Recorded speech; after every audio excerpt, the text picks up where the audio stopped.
since past year, Afidia is taking care not only of food safety, but also we are dealing with food sustainability issues.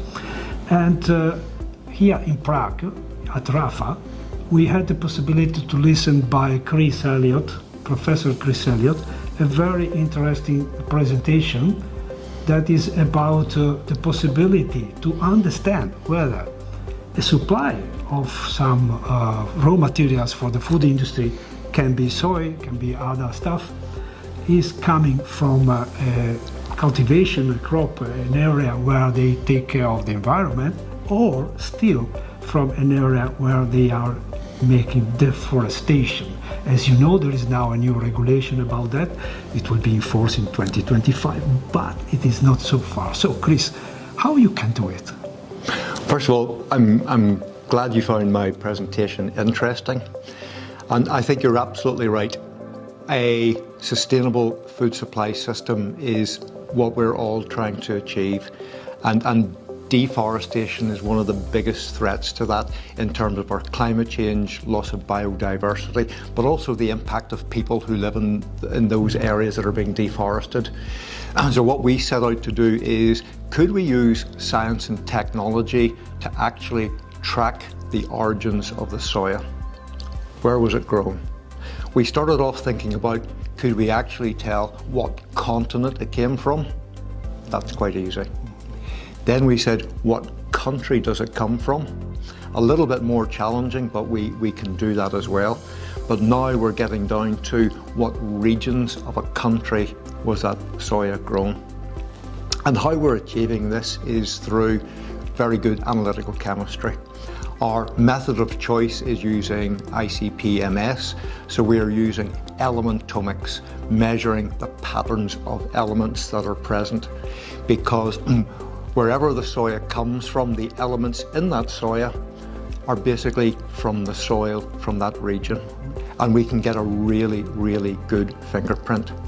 So where we are now, we can tell with 98% certainty what country the soya was grown from. But now, particularly in the deforested areas in Brazil, we can tell if it came from a deforested part of Brazil or from a sustainable area of production. And is it possible in the future to use the same technology, the same method to understand if other crops like coffee, cocoa or other are coming from an area where there is deforestation or not? Yes, so in terms of the European regulations, we talk about the big five: meat, soya, cocoa, palm oil, and coffee. Those are the five. And we have really proven that we can use this fingerprinting technique for soya.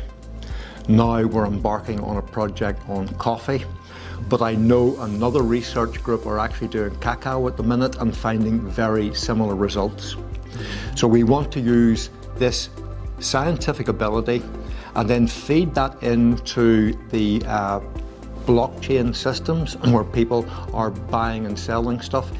But whenever you trade your commodity, you have to do a test and put that test data onto the blockchain so you've got full traceability of where it came from. Yes, I all the time think that blockchain itself alone is not enough. Like in the previous time it was like paperwork, etc. Yeah. And even audits are not enough. A combination of audits, blockchain and such kind of analytical methods that can objectively reduce the risk of people that cheat the buyer is a solution. Probably. Yes, and at the moment, Maurizio, the system is self-certification. So companies will sign a certificate to say, no, it's okay. Yeah. But actually the European regulation said self-certification does not work. You need evidence, you need proof. And that will come from audits, good supply chain management and good scientific testing. Yeah, I do know. I think this is very interesting. I thank you very much, Chris. It was a pleasure. My pleasure as well, Maurizio.